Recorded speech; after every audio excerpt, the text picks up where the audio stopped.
ए मुंहिंजा ईष्ट देव झूलेलाल साईं केतिरो होमवर्क मिलियो अथसि।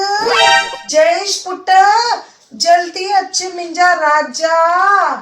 हाँ मां अची वियमि। सिंधी जो टेस्ट अथई न? हाँ छा थियो मुंहिंजी मिठड़ी अम्मा? मस्का न हण वे पढ़ाई लाइ सॾु करां रुगो मस्का तूं हणे मस त मोहरत निकिरे थो पढ़ाई जो। छा थियो मम्मा? झूलेलाल जी महर आहे, मूंखे सभु यादि आहे। अच्छा ठीकु आहे त मूंखे आशा ते सेंटेंस ॿुधाए। ओ आशा, असांजी आशा चांद मैम ॾाढी सुठी आहे। तमामु सुठो मुंहिंजा राजा पुट, पर हिते आशा जो मतिलबु आहे आशा रखणी, उम्मीद। ओ अच्छा, शुक्र आहे तुंहिंजे दिमाग़ जी बत्ती त ॿरी। हाँ रे मां हिकु मस्त सेंटेंस ॿुधाए तो। मूंखे दाल पकवान खाइण जी आशा आहे। ॾाढो सुठो मुंहिंजा सोन जा टुकुर। हल हाणे ॿियो ॿुधाए, टिली खाधे खाइण खां पोइ छा कयो?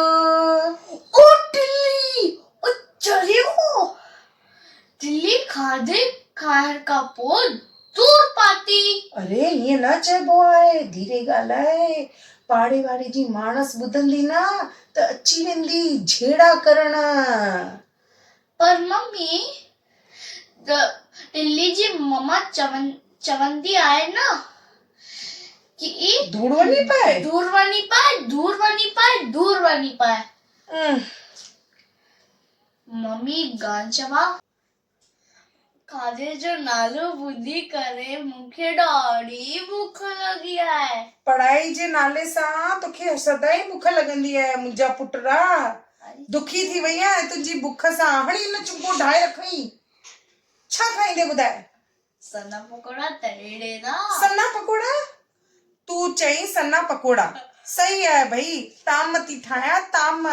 सन्ना पकोड़ा तू चई, पापा चए ठाहे सेल मानी, कॾहिं चयो ठाहे दाल पकवान। सन्ना पकोड़ा दाल पकवान सेल मानी, सेल मानी दाल पकवान सन्ना पकोड़ा। चरी थी वेंदम मां त। छा थियो मम्मा? पापा चवंदा आहिनि न, खाओ पियो खपाओ, मन के ना तपाओ।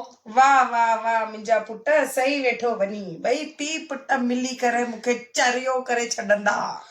अरे भेड़ा मुंहिंजो खेल जो टाइम थी वियो, जल्दी ॾियो त मां वञा। पढ़ाई जे नाले सां तुंहिंजो खेलण जो टाइम थी थो वञे, न ॻाल्हाए मूंसां। मुंहिंजी मिठड़ी अम्मा जल्दी कर तू अम्मा, तमां खेलण वञा, तमां खेलण वञा। जय झूलेलाल।